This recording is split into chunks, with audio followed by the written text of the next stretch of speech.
நம்ம fortune makers கம்யூனிட்டியில் இருக்கோம். ஃபார்ச்சூன் அப்படின்னா என்ன, ஃபார்ச்சூனர் அப்படின்னா யார் அப்படின்னு நம்ம பார்த்தோம்னா, நிறைய காசு பணம் சம்பாதிச்சு பயங்கர சக்ஸஸ்ஃபுல்லாக இருந்தால் அவங்க வந்து ஃபார்ச்சூனரா அப்படின்னு கேட்டால் அவங்களுக்கு பேர் ரிச் பர்சன். ரிச் பர்சன் அப்படின்னா நிறையா பணம் வச்சுருக்கிறவங்க, ரிச்சான இருக்கிறவங்க. ரிச் பர்சனுக்கும் ஃபார்ச்சூனருக்கும் பெரிய வித்தியாசம் இருக்குது. ஃபார்ச்சூனருங்கிறது ரிச்னஸ் ஒரு ஒன் ஆஃப் த பார்ட். ஆனால் பணம் வச்சுருக்கிற எல்லாருமே ஃபார்ச்சூனர் கிடையாது. ஃபார்ச்சூனர் அப்படின்னா யார் அப்படின்னா, யார் ஒருத்தர் வந்து சக்ஸஸும் ஹாப்பினஸும் பேலன்ஸ் பண்ணியிருக்காங்களோ அவங்க தான் ஃபார்ச்சூனர். இதை வந்து யாரோட இன்ஸ்பிரேஷனில் நான் வந்து இந்த கம்யூனிட்டி ஃபார்ம் பண்ணேன் அப்படின்னா, mister Andro Carnegie. Andro Carnegie அப்படிங்கிறவர் வந்து திங்க் அண்ட் க்ரோ ரிச் அப்படின்னு ஒரு புக்கு இருக்குது, நீங்கள் கேள்விப்பட்டிருப்பீங்க. ரொம்ப ஃபேமஸான புக். ஒருவேளை நீங்கள் கேள்விப்படலைன்னா இம்மீடியட்டாக இப்போவே ஆர்டர் பண்ணுங்க, அதை வந்து படிங்க. ஒருவேளை ஆல்ரெடி படிச்சிருந்தீங்கன்னா கோ ஃபார் செகண்ட் டைம், இல்லை நான் 2 தடவை படிச்சிருக்கேன்னா go for third time. Okay, நீங்கள் 3வது தடவை அந்த புக்கை படிக்கும்போது, அந்த புக்கு மட்டும் இல்லை, எந்த புக்குமே 3வது தடவை ஒரு பீரியாடிக்கலாக நம்ம படிக்கும்போது அந்த எசன்ஸ் வந்து ரொம்ப டீப்பாக உள்ளே போகிறதுக்கு வாய்ப்பு இருக்குது. அப்போ தான் வந்து அது இம்பேக்ட் பண்ணும், அதை வந்து டேரெக்டாகவே இம்ப்ளிமெண்ட் பண்ணுறதுக்கு ரொம்பவே ஹெல்ப்ஃபுல்லாக இருக்கும். ஸோ மிஸ்டர் நெப்போலியன் ஹில், அதாவது திங்க் அண்ட் க்ரோ ரிச் புக்கோட ஆத்தர். புக் தமிழ்லேயும் இருக்குது. சிந்தனையை ஒருமுகப்படுத்தி செல்வத்தை குவியுங்கள் அப்படின்னு தமிழில் இருக்கும். நெப்போலியன் ஹில் வந்து ஆத்தர். அந்த புக்கில் வந்து அவர் அடிக்கடி வந்து ஆண்ட்ரோ கார்னகியை பற்றி பேசிகிட்டே இருந்தார். என்னோட ரொம்ப ஃபேவரட்டான ஒரு one of my mentor is mister Jim Rohn. அவரும் வந்து ஆண்ட்ரோ கார்னகி பற்றி பேசிட்டே இருந்தாங்க.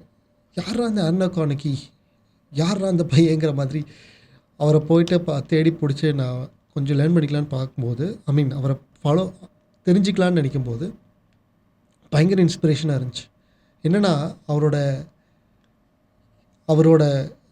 இறப்புக்கு அப்புறம் அவரோட ரூமை சுத்தம் பண்ணும்போது 20 வயசில் அவர் எழுதி வச்சுருந்த கோல் வந்து எடுக்கிறாங்க. அதில் அவர் என்ன எழுதி வச்சுருக்காரு அப்படின்னா, என்னோடய விஷன் என்ன அப்படின்னா, என்னோடய ஃபஸ்ட்டு ஹாஃப் ஆஃப் மை லைஃப்பில் நான் பயங்கரமாக நிறைய ஏர்ன் பண்ணணும், செகண்ட் ஹாஃப் ஆஃப் மை லைஃப்பில் எல்லாத்தையும் நான் கொடுத்துடணும் அப்படின்னு அவர் எழுதியிருக்கார். எவ்வளோ நல்ல ஒரு விஷனாக அது இருந்துச்சு. அவர் வந்து உலகத்துக்கு எதுவும் சொத்துக்களை விட்டுட்டு போகல, ஆனால் லெகசியை வந்து விட்டுட்டு போயிருக்கார். அந்த ஒரு ஃபுட் பிரிண்ட் அவர் வந்து விட்டுட்டு போயிருக்கார். அது ரொம்ப டீப்பாக நான் யோசிக்கும்போது, நான் நிறையா தடவை அது யோசிக்கும்போது, அந்த இன்ஸ்பிரேஷனில் எனக்கு என்ன புரிஞ்சுது அப்படின்னா, ஃபஸ்ட்டு ஹாஃப் ஆஃப் லைஃப்பில் அவர் வந்து ரொம்ப ஹைலி சக்ஸஸ்ஃபுல்லாக இருக்கணும்னு நினச்சிருக்காரு. செகண்ட் ஹாஃப் ஆஃப் லைஃப்பில் ஹாப்பினஸ்ஸாக இருக்கணும்னு நினச்சிருக்காருன்னு எனக்கு புரிஞ்சுது. ஹாப்பினஸ் அப்படிங்கிறது என்னது, ஒரு ரைம்ஸ் கூட இருக்குது. Time to be happy is now, the place to be happy is here, and the way to be happy is to make someone happy, and little heaven fall down ஹியரா. Okay, அப்படின்னு என்ன, நம்ம வந்து எந்த இடத்துல இருக்கோமோ அதுதான் சொர்க்கம். அண்டு நம்ம ஹாப்பினஸ் எடுத்துக்கிறதுக்கு ஒரே வழி தான் இருக்குது, என்னென்னா மற்றவங்களுக்கு ஹாப்பினஸ் கொடுக்குறது அப்படின்னு அந்த ரைம்ஸில் சொல்லியிருப்பாங்க. அப்போது மிஸ்டர் ஆண்ட்ரோ கார்னகி என்ன பண்ணியிருக்காரு, அவர் அக்குமுலேட் பண்ண மணி எல்லாத்தையும் அவர் வந்து மற்றவங்களுக்கு கொடுக்குறாரு. அப்படின்னா அந்த பணத்தை கொடுத்து ஹாப்பினஸ்ஸாக வாங்குறாருன்னு நான் புரிஞ்சுக்கிட்டேன். அப்போது சக்ஸஸும் ஹாப்பினஸும் ஈக்குவலி இம்பார்ட்டண்ட் அப்படிங்கிறது எனக்கு புரிஞ்சுது. With that inspiration, success happiness கம்பைன்டாக ஒரு வேர்டு வந்து நான் யோசித்தேன், விச் இஸ் ஃபார்ச்சூனர் அப்படின்னு நான் க்ரியேட் பண்ணேன். So this is the reason behind இந்த ஃபார்ச்சூன் மேக்கர்ஸ் கம்யூனிட்டியோட பேக்ரவுண்ட். பெயர் காரணம். ஓகே, அப்போது ஹாப்பினஸ் நம்ம எடுத்துக்கிறோம்னா என்ன பண்ணணும் அப்படின்னா, ஒரே வழி இருக்குது. என்னென்னா, எதை நம்ம கொடுக்க முடியும், பணத்தை மட்டுமே கொடுத்தா போதுமா அப்படின்னு கேட்டால், நம்ம பணத்தை கொடுக்கலாம், வேல்யூவாக கொடுக்கலாம், நம்ம நாலேஜாக மற்றவங்களுக்கு கொடுக்கலாம், அண்டு அமைதியை நம்ம மற்றவங்களுக்காக கொடுக்கலாம், அண்டு நம்ம கொண்டாட்டத்தை மற்றவங்கள மூலிமா கொண்டாடலாம். இந்த மாதிரி எக்கச்சக்கமான விஷயங்கள் இருக்குது. அப்போ நான் வந்து என்னென்ன விஷயங்கள்லாம் ரொம்ப முக்கியம் அப்படின்னு நான் சர்ச் பண்ணி பார்க்கும்போது, எனக்கு நான் படித்த விஷயம் is wheel of life. Wheel of life அப்படிங்கிறது வந்து நம்ம லைஃப்பில் மொத்தம் 8 டைமென்ஷனாக பிரிக்கிறாங்க. அந்த 8 டைமென்ஷனில் எல்லா இடத்துலையுமே நம்ம ஓரளவுக்கு சாட்டிஸ்ஃபைடாக இருந்தால் தான் நம்ம லைஃப் ஃபுல்ஃபில்மெண்ட் ஆகும்னு சொல்கிறாங்க. லைஃப்பில் 97% மக்கள் ஃபுல்ஃபில்மெண்ட் ஆகாமல் இறந்துடுறாங்கன்னு சொல்கிறாங்க. ஃபுல்ஃபில்மெண்ட்னா என்ன, ஏன் அப்படி ஃபுல்ஃபில் ஆகாமல் இறக்குறாங்க அப்படின்னா, பிகாஸ் ஃபுல்ஃபில்மெண்ட்னா என்னன்னே அவங்களுக்கு தெரியல.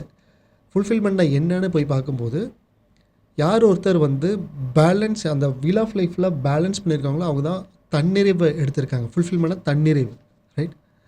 அப்போ தன்னிறைவு எடுத்துக்கணும்னா எல்லா இடத்துலையுமே நம்ம பேலன்ஸ் பண்ணியிருக்கணும். ஏன்னா ஒரு இடத்துல எது ரொம்ப முக்கியம்னு பார்த்தோம்னா 8 விஷயமா நம்ம பிரிக்கணும்னு பார்த்தோம். என்ன 8 விஷயங்கிறத நான் சொல்கிறேன். அந்த 8 விஷயங்களில் ஒவ்வொரு டைமில் ஒவ்வொன்றும் பெருசாக இருக்கலாம். ஃபார் எக்ஸாம்பிள், சில இடத்துல பயங்கரமாக கடன் அல்லது பயங்கரமான ஒரு ரெக்குயர்மெண்ட் இருக்கும்போது ஃபினான்ஸ் தான் நமக்கு பெரிய விஷயமா இருக்கும். ஒரு பர்சனுக்கு வந்து திடீர்னு அவருக்கு ஹெல்த் ப்ராப்ளம் ஆகி ஐசியூவில் இருந்துட்டு வெளியே வர ஒரு பர்சனுக்கு ஹையர் ப்ரியாரிட்டி ஹெல்த்தாக தான் இருக்கும். ஒரு பெரிய ப்ராப்ளம் ரிலேஷன்ஷிப்பில் ஆகி பிரேக் ஆகி திரும்பவும் ஜாயின் பண்ணும்போது அவங்க வந்து பெரிய விஷயம் அவங்களுக்கு ரிலேஷன்ஷிப்பாக இருக்கும், ரைட்? ஸோ ஒவ்வொரு காலகட்டத்தில் ஒவ்வொன்றும் பெரிய விஷயமா இருக்குது. ஆனால் ஓவராலாக பார்க்கும்போது எல்லாமே ஈக்குவலி இம்பார்ட்டண்ட். அப்போ எல்லாத்தையுமே பேலன்ஸ் பண்ணுறது தான் வீல் ஆஃப் லைஃப். அப்படி நம்ம பேலன்ஸ் பண்ணால் மற்றவங்களையும் அதை பேலன்ஸ் பண்ண வச்சோன்னா that is a real happiness. ரத்தம் தானம் பண்ணாவா, இல்லை சாப்பாடு தானம் பண்ணாவா, அல்லது அறிவை தானம் பண்ணாவா, என்ன தானம் பண்ணால் எல்லோரும் சந்தோஷமாக இருப்பாங்க. எல்லாமே டெம்பரரியாக இருக்குது. அப்போ பெர்மனெண்ட் அப்படின்னா என்ன? ஒரே ஒன்று தான் permanent, which is wheel of life. லைஃப்பில் நிறைய பேர் பர்பஸ் ஆஃப் த லைஃப் என்னன்னு தேடி அலைகிறாங்க. நான் பல வருஷங்கள் போதுன டெக்கேட் நான் தேடி அலைஞ்சிருக்கேன். அண்டு ஒன்ஸ் இது எனக்கு புரிஞ்சதுக்கப்புறம், அந்த பல்பான் வந்ததுக்கப்புறம் எனக்கு வந்து திரும்ப வேறு தேடுதல் தேவையாக இருக்குல்ல. ஏன்னா wheel of life balancing is the real purpose of the life. தயவு செஞ்சு இனிமேல் என்னோடய பர்பஸ் ஆஃப் த லைஃப் என்னென்னு நீங்கள் தேடாதீங்க. யாராச்சும் தேடிட்டு இருந்தாங்கன்னா அவங்ககிட்ட இந்த ப்ரோக்ராமை பார்க்க சொல்லுங்கள். Because wheel of life balancing is the only purpose of the life. நம்ம எதுக்காக இந்த உலகத்தில் பிறந்திருக்கோம்? பெருசாக சாதிக்கிறது, ஓகே, அது ஆட்டோமேட்டிக்காக நடக்கிறது. ஆனால் இந்த உலகத்தில் நம்ம பிறந்தது கூட ஒரே ஒரு ரீசன், நல்லா வாழ்கிறதுக்கு. நல்லா வாழ்கிறதுனா என்ன? Balancing the wheel of life. So நம்ம ஆஸ் அ ஆண்டர்ப்ரனராக நம்ம இதை பார்க்கலாம்.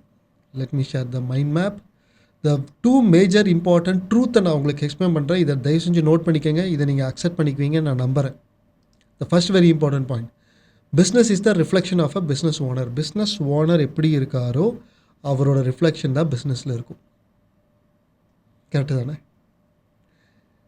ஒருவேளை இதை பற்றி நீங்கள் யோசிக்கலைன்னா டீப்பாக யோசிங்க. This is the truth. The second very important truth, business owner will become better only through balancing wheel of life. Balancing wheel of life. Wheel of life balance பண்ணும்போது மட்டும்தான் ஒரு பிஸ்னஸ் ஓனர் அவர் பெட்டர் ஆகிட்டே இருப்பார். 2 விஷயம் நீங்கள் ஒத்துக்கிட்டிங்கன்னா மட்டும்தான் அடுத்த level போகும்போது உங்களுக்கு ஈஸியாக இருக்கும். ஒருவேளை இதை புரிஞ்சிக்கிறது கொஞ்சம் டைம் வேணும்னு தோணுச்சுன்னா, டைஜஸ்ட் பண்ணுறதுக்கு டைம் வேணும்னு தோணுச்சுன்னா இப்போவே நீங்கள் பாஸ் பண்ணுங்கள். இதை பற்றி கொஞ்சம் மெடிடேட் பண்ணி இந்த 2 பாயிண்ட்டை மட்டும் நல்லா யோசிங்க. ஒன்ஸ் உங்களுக்கு அந்த இன்னர் கன்விக்ஷன் என்னென்னா உள் மனசு ஏற்றுக்கிற மாதிரி உண்டான விஷயமா இருக்கும்போது அடுத்து நான் சொல்ல போகிறது உங்களுக்கு ரொம்ப டீப்பாக புரியும். நான் அடுத்தது என்ன சொல்ல போகிறேனோ அப்படி தான் நம்ம பிஸ்னஸில் நம்ம கொண்டு போக போகிறோம், நம்ம கம்யூனிட்டியில் அடுத்தது நம்ம கொண்டு போக போகிறோம். அதனால் இது ரொம்ப ரொம்ப ரொம்ப முக்கியம். ஸோ தயவு செஞ்சு நான் சொல்கிற மாதிரியே ஃபாலோ பண்ணிங்கன்னா you will take the maximum. So pass this video, get this inner reflection நீங்கள் கொண்டு வாங்க. And if done, let us get into the wheel of life. Wheel of லைஃபுக்கும் பிஸ்னஸ்க்கும் என்ன சம்மந்தம் இருக்குது அப்படிங்கிறத நம்ம பார்க்கலாம். ஏன்னா பிஸ்னஸ் ஓனர் பிஸ்னஸில் சக்ஸஸ் ஆகணும்னா தன்னை இம்ப்ரூவ் பண்ணிட்டா தான் முடியும். தன்னை எப்படிலாம் இம்ப்ரூவ் பண்ணிக்க முடியும்? 7 விஷயங்களை பண்ண முடியும். பிஸ்னஸோட சேர்த்து வீல் ஆஃப் லைஃப்பில் 8 விஷயங்கள் இருக்குது. பிஸ்னஸை வெளியே எடுத்துட்டேன்னா இப்போ 7 விஷயங்கள் இருக்குது. என்னென்ன விஷயங்கள் நம்ம பார்ப்போம். First is family. ஓகே, நான் சொல்கிறது ஃபஸ்ட்டு செகண்டுங்கிறது ப்ரியாரிட்டி வைஸ் கிடையாது.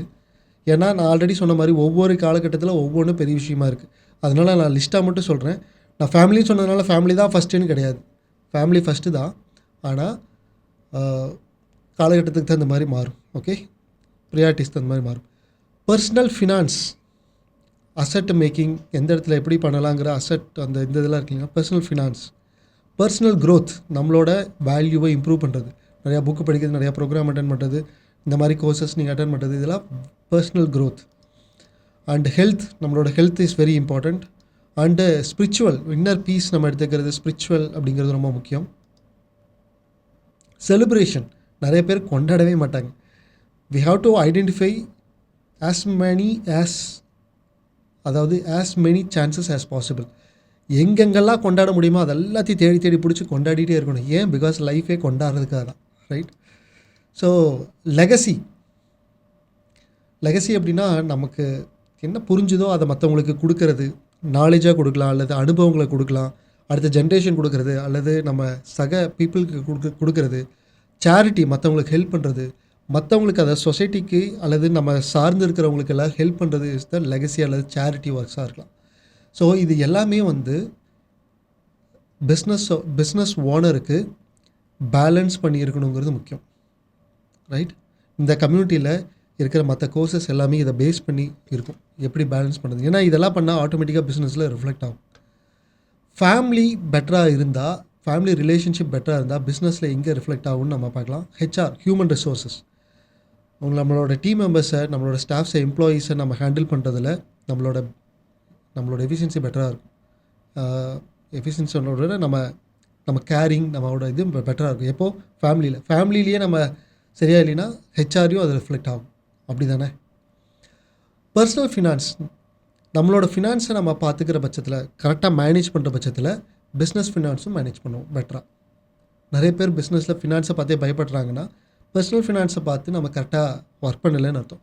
நம்மளோட ஃபினான்ஸை கரெக்டாக மேனேஜ் பண்ணணும். அண்ட் பர்சனல் க்ரோத், என்னோடய பர்சனல் க்ரோத், என்னோடய வேல்யூவை இம்ப்ரூவ் பண்ணணும்னு நினச்சாவே கோர் காம்பிடென்சி, என் பிஸ்னஸில் இருக்கிற அந்த நாலேஜ், அதாவது நான் என்ன ப்ராடக்ட்டோ என்ன சர்வீஸோ நான் கொடுக்குறேனோ அதில் நான் வந்து எவ்வளவு நாலேஜை இம்ப்ரூவ் பண்ணியிருக்கேன், ஒரு சொல்யூஷன் கொடுக்குறேன்னா அதில் எவ்வளோ பெட்டராக சொல்யூஷன் கொடுக்குறேங்கிறது தான் கோர் காம்பிடென்சி, துறை சார்ந்த அறிவுன்னு அர்த்தம். அதை இம்ப்ரூவ் பண்ணுறது எதை பொறுத்து இருக்குது?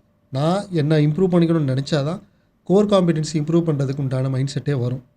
அண்டு ஹெல்த், நம்மளோட ஹெல்த் ஆக்சுவலாக உடம்புங்கிறது ஒரு கோவில், நம்மளோட ஆன்மா அப்படிங்கிறது கடவுள். அந்த கடவுள் உள்ளே இருக்கிற ஒரு ஆலயம் தான் நம்மளோட உடல். அந்த உடலை எவ்வளோ தூய்மையாக வச்சுக்கிறோமோ அந்தளவுக்கு அது வந்து அலைனாக இருக்கும், அந்த சோல் வித் அந்த டெம்பிளோட அலைனாக இருக்கும், அந்த பவர் வெளிப்படும் அப்படிங்கிறது நம்ம சொல்லலாம், ரைட்? அப்போ நம்மளோட பாடி ஹெல்த்தை வந்து நாம் மெயின்டைன் பண்ணணும், நம்ம ஹெல்த்தை வந்து இம்ப்ரூவ் பண்ணணும், ரைட்? அப்போ ஹெல்த்தை இம்ப்ரூவ் நம்மளோட ஹெல்த்தை நம்ம இம்ப்ரூவ் பண்ணுற பட்சத்தில் பிஸ்னஸோட ஹெல்த்தை நம்ம ஆட்டோமேட்டிக்காக இம்ப்ரூவ் ஆகும். இது நம்புகிற மாதிரி இல்லையேன்னு ஒருவேளை நீங்கள் நினச்சிங்கன்னா தயவு செஞ்சு இதை பிளைண்டாக நம்புங்க.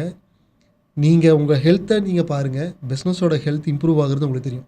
பிஸ்னஸோட ஹெல்த்து நீங்கள் எதை சொல்ல வரீங்க அப்படின்னா, பிஸ்னஸ் வந்து சிஸ்டமேட்டிக்காக இருக்கணும் இல்லையா? ஒரு கஸ்டமர் வராங்க, ஒரு ஆர்டர் கொடுக்குறாங்க, அது எப்படியா இருக்குது, எப்படி போகுது, ஒரு ஸ்மூத்தான ஆப்ரேஷன் இருக்கணும்னா அந்த ஸ்மூத்னஸ் கம்மியாச்சுன்னா ஏதோ இடத்துல ப்ராப்ளம்னு அர்த்தம். நம்ம உடம்புல ஏதாச்சும் ஒரு ப்ராப்ளம் இருந்துச்சுன்னா அந்த இடத்துக்கு பெயின் இருக்கிற மாதிரி பிஸ்னஸில் சிஸ்டம் ப்ராப்ளமாக இருக்கும்போது அங்கங்கே பெயின் வரும். அந்த பெயின் தான் பிரச்சனையாக மாறும், பிரச்சனை தான் பஞ்சாயத்தாக மாறும், பஞ்சாயத்து தான் ஸ்ட்ரெஸ்ஸாக மாறுது, ஸ்ட்ரெஸ்ஸு தான் வந்து பிஸ்னஸோட வளர்ச்சிக்கு டவுன் ஆகுது. அப்போது சிஸ்டம் ஆப்ரேஷன் அப்படிங்கிறது ரொம்ப முக்கியம். ஸோ நம்மளோட ஹெல்த்தை பார்க்கும்போது ஆப்ரேஷன் நல்லாயிருக்கும். ஸ்பிரிச்சுவல், நான் வந்து மெடிடேட் பண்ணுறேன், எனக்கு ரொம்ப பிடிச்ச விஷயங்களை செய்கிறேன், ஃபோக்கஸ்டாக இருக்கேன் அப்படிங்கும்போது ஆட்டோமேட்டிக்காக நம்ம பிஸ்னஸில் கிளாரிட்டி லெவல் இம்ப்ரூவ் ஆகும். கரெக்டு தானே? நான் எந்த அளவுக்கு மெடிடேஷன், எந்த அளவுக்கு நான் வந்து ஸ்பிரிச்சுவலாக இருக்கணும், அந்தளவுக்கு நம்ம பிஸ்னஸில் நிதானம், கிளாரிட்டி இம்ப்ரூவ் ஆகும்.